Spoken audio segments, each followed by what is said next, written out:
आमदार म्हटलं तरी हरकत नाही, कारण राजाभाऊ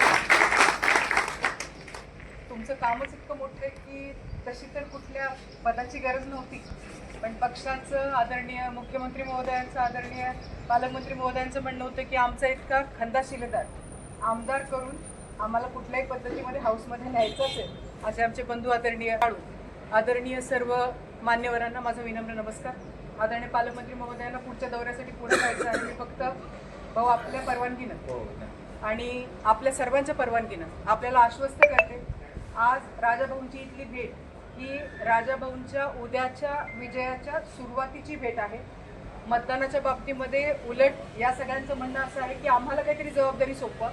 आम्ही फक्त मतदान करणारे नाही तर आम्ही मतं गोळा करणारी माणसं आहोत आणि आम्हाला पक्षानं जेवढी ताकद दिली आहे, आमच्या पाठीमागे आदरणीय मुख्यमंत्री महोदय पक्ष आणि आदरणीय पालकमंत्री महोदयाच्या ताकदीने उभे राहिले, ती ताकद आज तिची कुठेतरी उतराई होण्याचा आम्हाला संधी मिळते.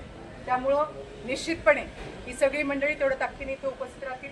आदरणीय जयवंतराव भाऊंना सुद्धा मी मागेही सांगितलं होतं की जयकुमार भाऊंनी सांगितलंय कुठल्याही पद्धतीनं भाऊंच्या बाबतीमध्ये आणि भाऊंच्या कार्यकर्त्यांच्या बाबतीमध्ये पदाधिकाऱ्यांच्या बाबतीमध्ये कुठलाही कमी उणेपणा येऊ नये आणि संपूर्णपणे त्यांनी दिलेले सगळेच्या सगळे शब्द शहरामध्ये ग्रामीणमध्ये पूर्ण केले जावेत ही सक्त सूचना आम्हाला आहे.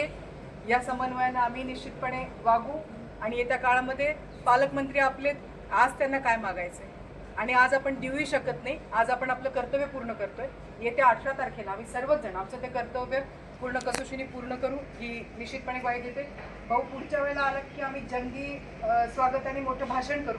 आज फक्त भाऊ भविष्यासाठी शुभेच्छा. तुम्ही आमदार आजच आहात, पण प्रचंड मोठ्या बहुमताने आपल्याला आम्हाला द्यायचे, त्यासाठी आपल्याला